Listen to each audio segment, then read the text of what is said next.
Hi everybody, it's Kayjay from Metro Hobbies, and today we're taking a look at a very small card game that is incredibly popular. So you may or may not know of Love Letter that came out in the early 2000s, been around for a long time by Zman Games, and in a small package it packs a lot of strategy. It's quite clever for only 19 cards. Well, they have now released Star Wars Jabba's Palace, which I prefer as a theme. I don't know about you guys. This little pouch of cards and tokens. So let's take a look and see what it is.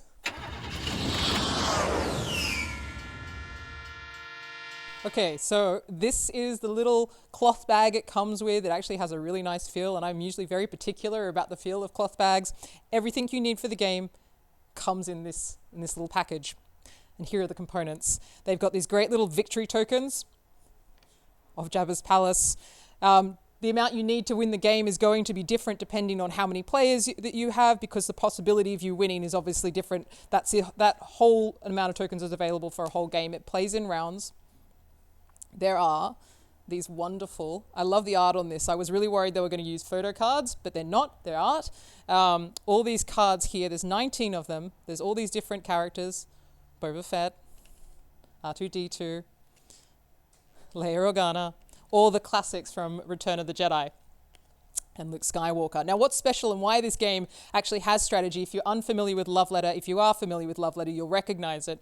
But each of these cards have an action that you can play. The number of cards of each type are very specific. So you know that there's only one Luke in the deck.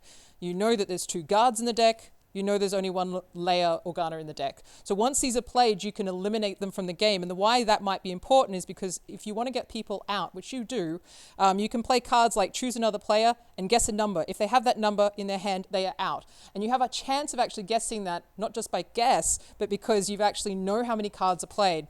Now, the thing with these cards is that not all are in the game for the whole game. You've actually got one out to the side and you don't know which one that is. So there's one card that is not in the game and you don't know. Everyone has only one card in their hand. As so, there's a deck out the front and they're drawing from that. They pick one up and they have to play one. I mean, in this case, it's pretty obvious. I'm going to keep this one. I'm going to play this one and use the strategies to guess another players who they have. There are other things. This little marker down here should probably point out, I really like the iconography here. That tells me there's 2 in the game. That tells me it's a unique card. So that little dot there, that indicates the number of that particular card that's in the game, and that's important again for the strategy. It plays really, really quickly. This can play in a lunchtime. This can play in a afternoon. People have been known to take this to work. It is a really, really cool game. So that's really similar to the way the Love Letter always plays, but there's something different with this. They've included, I love the card art.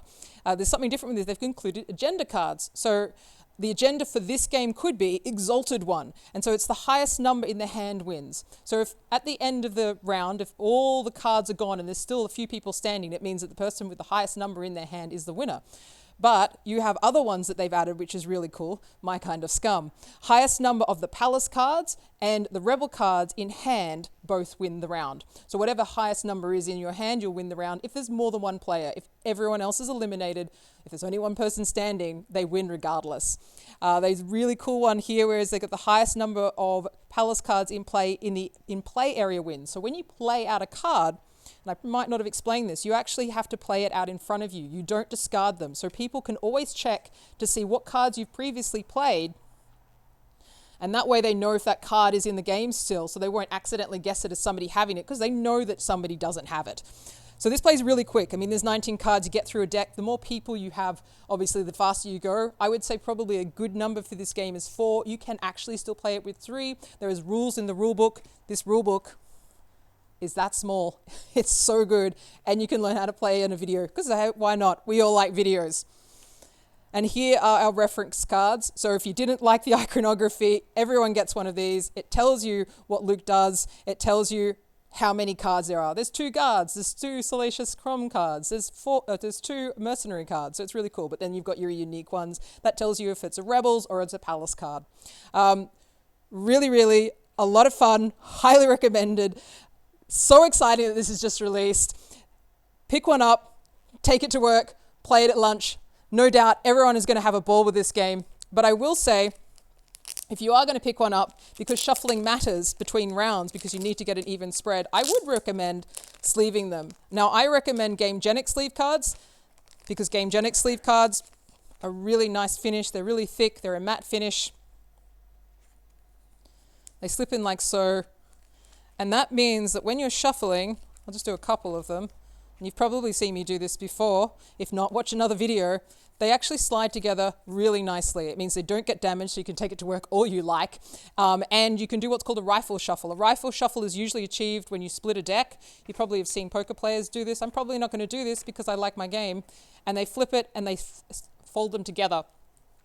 That's a rifle shuffle. It's the most effective way. Doing things like this is great, but you're going to get double ups. And in a game like this where the cards matter and the numbers in the cards are going to matter and you want to keep your strategy and you don't want the person shuffling cheating, get card sleeves. And that's it. That's Jabba's Palace. How cool is that? Check that victory token.